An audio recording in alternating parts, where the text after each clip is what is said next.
Pessoal, então, para a gente discutir um pouco mais a respeito da fisiologia reprodutiva da fêmea, de aspectos importantes relacionados à ambiência, nós vamos lá na Unesp Botucatu conversar com a professora Ana Moura, que vai falar um pouco mais para a gente sobre isso aí. Ok? Vamos lá?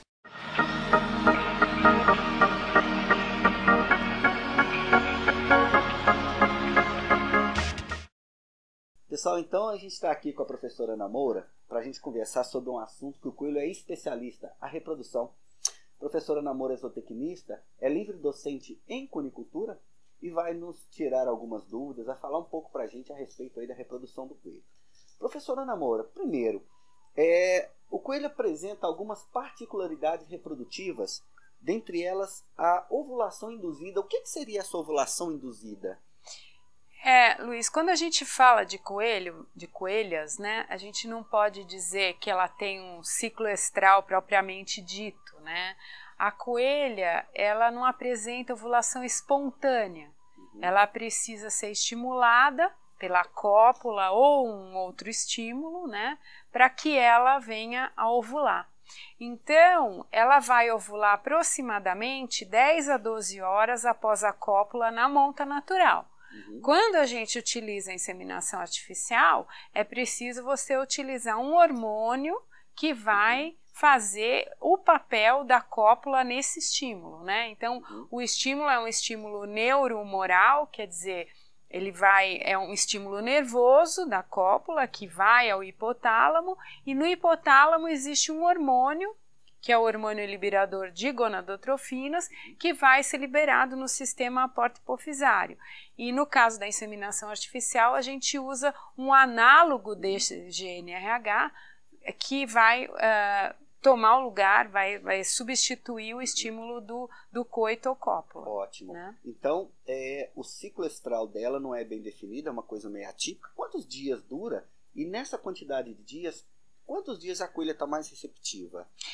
Isso é um pouco controverso, assim, em termos de duração de ciclo estral.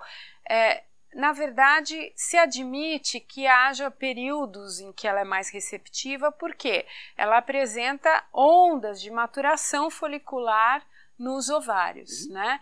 Essas ondas, se admite, talvez a cada 12, a cada 15 dias, ela tem essa onda. Esses folículos vão se desenvolvendo, né? Eles são estimulados pelos hormônios hipofisários, né? Principalmente o LH e o FSH, e eles vão se desenvolvendo. Se não houver o estímulo da cópula para que eles sejam liberados e ovulados, na verdade eles vão entrar em atresia e em seguida uma nova onda de maturação folicular vai começar nos dois ovários. Então é assim que funciona. Ótimo, né? Professora. Como que o cunicultor ele pode ficar sabendo o momento certo para cruzar a coelha? Eu acho difícil assim, do ponto de vista individual, é complicado você determinar isso. Então, o que a gente faz na prática? Eu acho que é bem prático.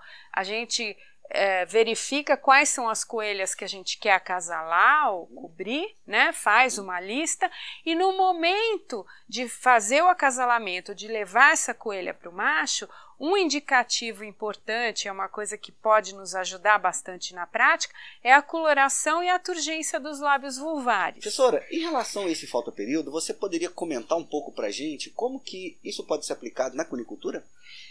Luiz, o fotoperíodo, que é justamente a duração do dia, que varia durante o ano, né, ele tem um papel importante, um efeito importante na reprodução da coelha.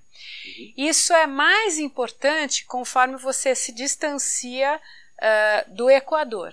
Né? Se você estiver em cima do Equador, provavelmente você nem vai criar coelho porque é muito quente, mas você não vai se preocupar com isso. Agora, a partir do momento que você vai se distanciando, quer dizer, que vai aumentando a latitude, a variação do fotoperíodo durante o ano é maior, né? E aí ele vai ter um efeito na reprodução das coelhas. Então, a gente, na experiência que a gente tem, tanto aqui como com cunicultores, no primeiro semestre, aqui no nosso caso, na Europa seria o contrário, no primeiro semestre a gente tem os dias reduzindo, a partir do 21 de dezembro até 21 de junho, mais ou menos, os dias estão reduzindo a duração.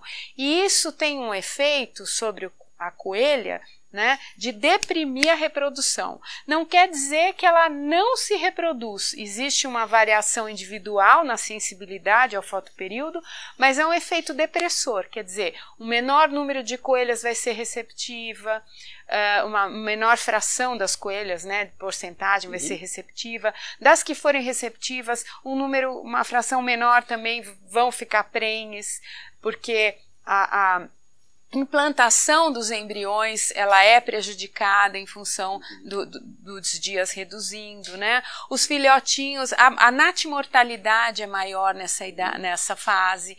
Então, o fotoperíodo decrescente, ou muito curto, ele acaba tendo um efeito depressor sobre a reprodução em geral. Então, o que é recomendável? A gente pode manipular esse fotoperíodo utilizando programas de luz para simular uma situação diferente do que realmente está acontecendo lá fora. Então a gente pode trabalhar com fotoperíodo constante, mesmo em galpões abertos, né? A gente compensa a redução da luz natural fornecendo luz artificial, né? E com isso a gente consegue manter a reprodução num nível bem melhor, por exemplo, na época de outono. É uma pena para nós, por exemplo, outono, pelo menos aqui na nossa região, aqui em São Paulo, outono, inverno, são temperaturas muitas vezes que são mais de conforto para os animais do que no verão e na primavera, que é muito quente.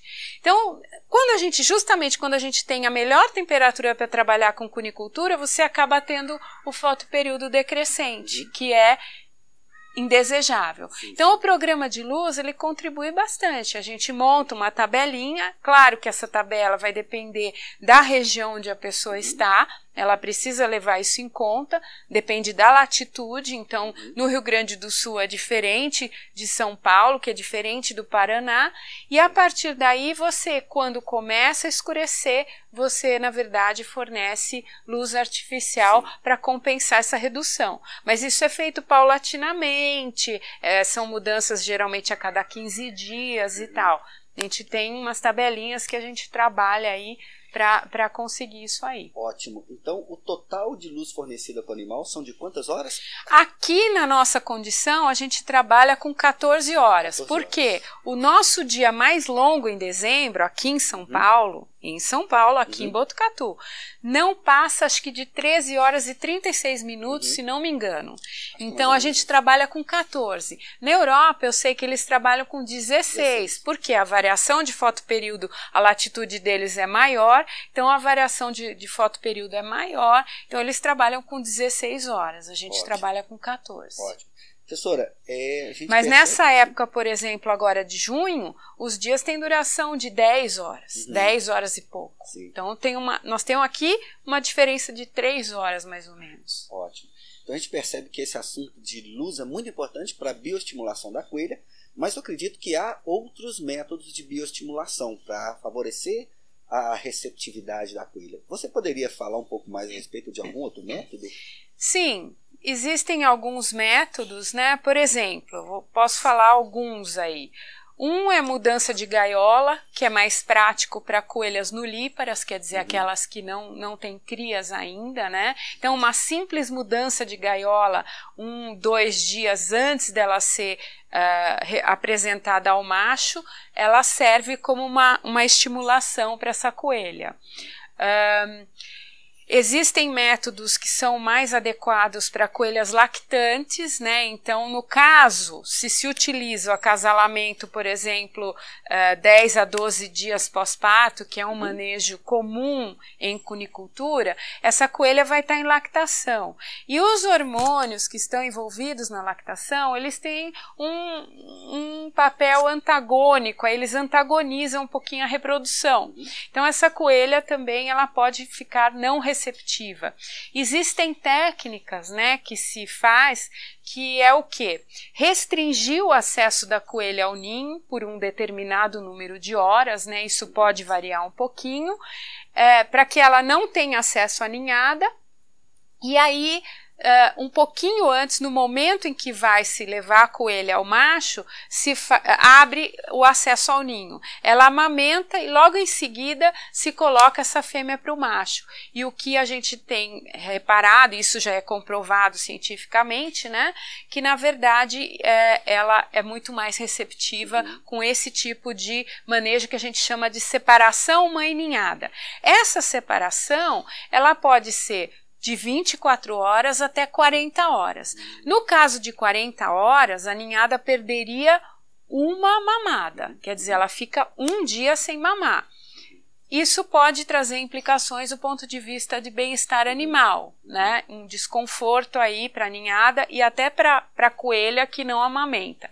Então, outros trabalhos têm mostrado que mesmo fazendo isso durante 24 horas apenas, pode ser feito um dia, 2 dias antes, 2 dias depois do acasalamento, ele tem um efeito positivo sobre a receptividade e a reprodução em geral da coelha.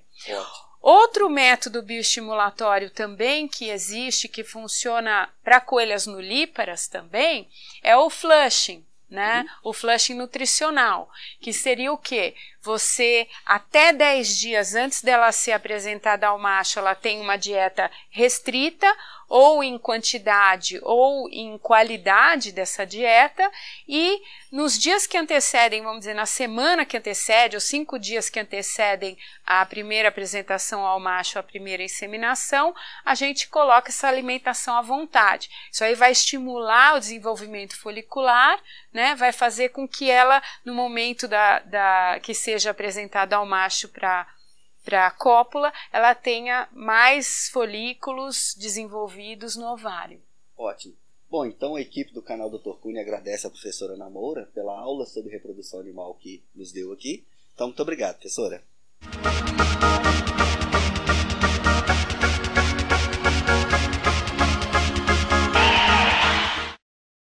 Pessoal, hoje na sessão de cartas eu vou responder a uma pergunta aí do Juarez Vasque, que me perguntou o seguinte: sobre a inseminação artificial, surge uma dúvida prática.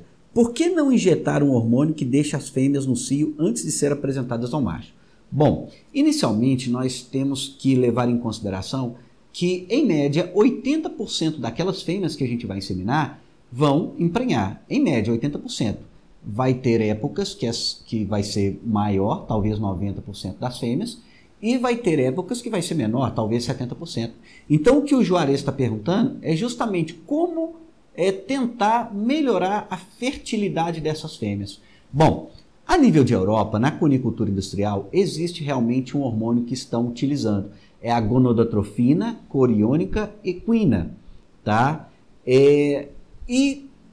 A utilização desse hormônio, ela não é ainda 100% em toda granja. Algumas granjas utilizam, mas nem todas utilizam para a sincronização do cio das fêmeas, do ciclo estral das fêmeas. Bom, considerando ainda Brasil, a nossa cunicultura é uma cunicultura, diria, menos industrial que a cunicultura Europa, não há ainda justificativa para que sejam introduzidas essas técnicas mais avançadas, né? Essa é a realidade. Mas, de qualquer forma, poderia sim ser utilizado um hormônio, mas, considerando a nossa cunicultura, eu acho que não justificaria ainda a gente fazer tal investimento, ok? Então, espero ter respondido essa pergunta e muito obrigado por nos procurar.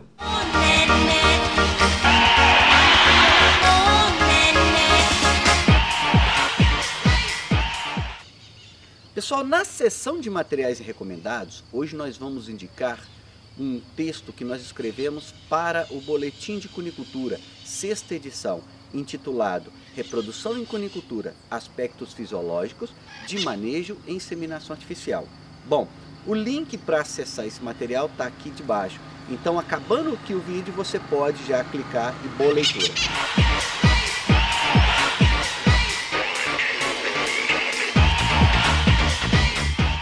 Pessoal, então esse foi o 5º episódio do canal Dr. Cunha.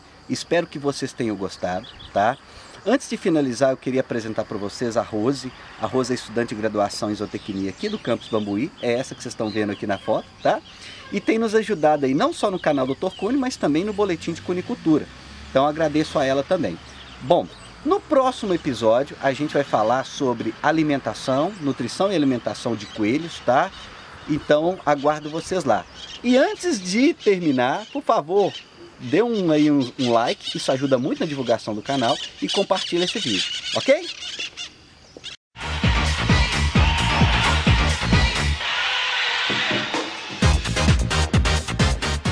Anexos aí. Eu acho que não vai ficar legal porque eu não lembro disso. Que merda, hein? Todo dia tem uma merda. É sobre... Na verdade não era biosimulação, sobre... Primeiro era fotoperíodo. Fotoperíodo, então vamos lá. Professora, então sobre... Seu papel, né? Oi? Peraí. Aí. É sobre luz, né? É, sobre o dia aí.